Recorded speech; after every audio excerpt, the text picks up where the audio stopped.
प्रभु यीशु के सामर्थ्य नाम में आप सबको जय मसीह की। Praise the Lord. आइए आज के मनन के लिए हम प्रभु परमेश्वर के पवित्र वचन को निकालें। मेरे साथ पतरस की पत्र निकालिएगा। पहला पतरस उसका 1 अध्याय, उसका वचन 6 और उसका वचन 7। यहाँ इस प्रकार से लिखा है, इस कारण तुम मगन होते हो, यद्यपि अवश्य है कि अभी कुछ दिन के लिए नाना प्रकार की परीक्षाओं के कारण दुख में हो, और यह इसलिए है कि तुम्हारा परखा हुआ विश्वास, जो आग से ताए हुए नाशवान सोने से भी कहीं अधिक बहुमूल्य है, यीशु मसीह के प्रकट होने पर प्रशंसा और महिमा और आदर का कारण ठहरे। Praise the Lord, hallelujah. परमेश्वर के लोगों, प्रभु का वचन कहता है, पतरस इस बात को लिखता है उन लोगों को जो पीड़ा से होकर गुजर रहे हैं, सताव और वेदना से होकर गुजर रहे हैं, उनको कहता है कि ये जो समय है और ये जो परीक्षा का समय है, जो दुख तुम पर पड़ा है, तुम इसलिए से सह लेते हो कि एक समय के बाद परमेश्वर का अनुग्रह, प्रभु की महिमा प्रकट होगी। और ये जो परखा हुआ विश्वास है, प्रभु का वचन कहता है नाशवान सोना, और आपको पता है सोना नाश नहीं होता। शायद आग में जलाने से बहुत सारी चीज़ें जल के राख हो जाती है, पर सोना चमकता है। तो प्रभु का दास किस बात को कहता है कि एक विश्वासी चमकने वाला होता है।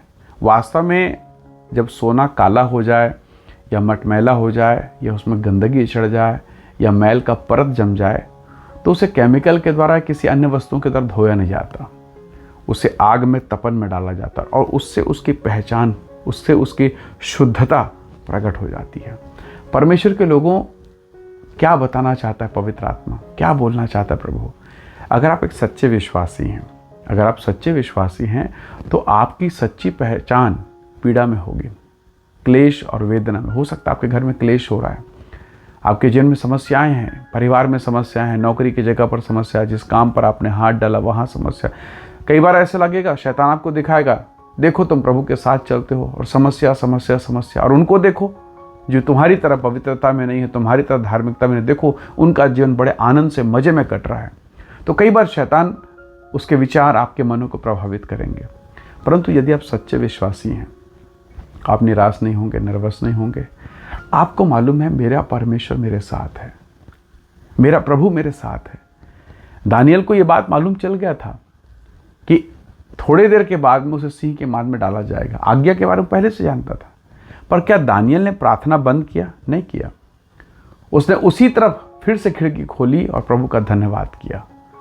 वो चाहता तो भाग सकता था, वो चाहता तो प्रेयर को, चलो ठीक है मैं 15-20 दिन तक चुपचाप बैठे रहूँगा, 1 महीने की बात है, कोई बात नहीं, वो कह सकता था, वो बोल सकता था, वो छुप सकता था, पर उसने नहीं किया। उसे परमेश्वर के सामर्थ्य पर भरोसा था, परमेश्वर के योजना पर भरोसा था, उसने अपना काम जारी रखा। उसने फिर से दिन में 3 बार प्रार्थना का उसका नियम था। उसने खिड़की खोली और प्रभु का धन्यवाद करना चालू करता है। विरोधी लोग, शत्रु लोग आते हैं, राजा को शिकायत करते हैं, उसे पकड़ते हैं और फिर उसे सिंह के माद में डाल दिया जाता है। सब लोगों ने समझा, लोगों ने जान लिया, अब दानियल का नाम केवल किताबों में रहेगा, अब उसका कोई अस्तित्व नहीं है। पर सिंह के माद में जब डाला गया तो लिखा है कि यहोवा के दूत वहाँ मौजूद थे। हालेलुया। बचाने वाले पहले से वहाँ मौजूद थे, बस ये वफादार था।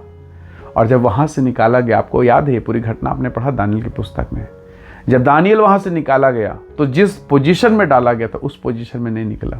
जब वहाँ से निकाला गया उसका पद और ऊंचा किया गया, और राजा ने कहा दानियल का परमेश्वर ही परमेश्वर है। Praise the Lord, hallelujah. तो प्रभु के लोगों, आज आप हो सकता है कठिन परिस्थितियों से होकर गुजर रहे हैं। जैसे दाऊद कहता है, चाहे मैं घोर अंधकार से भरी हुई तराई से होकर क्यों ना गुजरूं, हानि से नहीं डरूंगा, क्योंकि तू मेरे साथ रहता है। और फिर कहता, तेरे लाठी और तेरे सोटे से मुझे शांति मिलती है। कौन सी भेड़ को लाठी और सोटे से शांति मिलेगी? तो वो कहता है कि अगर भेड़ों का चरवाहा लाठी अगर मारता है, सोटी अगर लगाता है, तो उसकी भलाई के लिए है।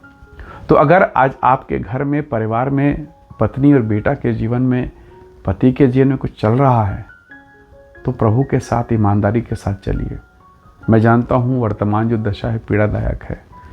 कई बार आपको लगेगा प्रभु ये रात कब बीतेगा, ये दिन कब बीतेगा, ये समय कब बीतेगा, ये महीना कब बीतेगा, कब छुटकारा आएगा, कब छुटकारा आएगा। परमेश्वर के लोगों, प्रभु पर भरोसा कीजिए, क्योंकि अगर मैं प्रभु के प्रति वफादारी को खो दूं या मैं बिगड़ के संसार के जैसा हो जाऊं, तो क्या मैं परिस्थितियों को बदल सकता हूं क्या? तो बेहतर है मैं अपनी खराई पर टिका रहूंगा और मेरी खराई के कारण परमेश्वर अपनी भलाई को प्रकट करेगा। आप अगर खड़े हैं तो प्रभु सबको छोड़ के आपको आवाज़ देगा। परमेश्वर के मंदिर में एली भी तो था, प्रभु सो रहा था और आवाज़ नहीं सुन पाया। वो भी था, उसे तो अनुभव था, सीनियरिटी थी, बुजुर्ग था, उसे सब कुछ पता, प्रभु कैसे बात करता है, कैसे क्या करता है, सब पता है। एली को सब अनुभव है, पर क्या हुआ? वो छोटा बच्चा जिसे अनुभव भी नहीं था, पहचान भी नहीं था, उसको परमेश्वर ने नाम लेके पुकारा। आप और मैं प्रभु को पुकार रहे हैं, प्रभु उसे नाम लेकर पुकारता है, शम्बेल शम्बेल। और वो लड़का भाग के अपने गुरु के पास, एली के पास जाता है। तो प्रभु के लोग, अगर आप खराई में हैं, सेवा में लगे हैं, सताव और पीड़ा तो है, नियम और कानून तो बहुत हैं, बातें तो बहुत सारी चीज़ें हैं, पर अगर आप ईमानदारी के साथ बने हैं तो परमेश्वर आपको कैसे भूलेगा। और बाइबल, परमेश्वर का पवित्र शास्त्र, पवित्र वचन इस बात का गवाह है और गवाहियों से भरा पड़ा है कि जहाँ जहाँ तकलीफ़ें हुई है और जहाँ जहाँ आवश्यकता हुआ है, प्रभु स्वयं अपने उपस्थिति को प्रकट करता है, अपने लोगों को प्रकट करता है, माहौल को ऐसा बनाता है और उसके भक्तों की जय होती है। कदाचित रात को रोना पड़े, प्रभु का वचन कहता है कदाचित रात को रोना पड़े, पर सवेरे आनंद होगा। तो हो सकता है आज आप अपने जीवन के रात के समय में, अंधेरे के समय से होकर गुजर रहे हैं, सुबह जल्दी होगी। इंतज़ार कीजिए, भरोसे में रहिए, खुदावंत आपको ऊंचा उठाएगा।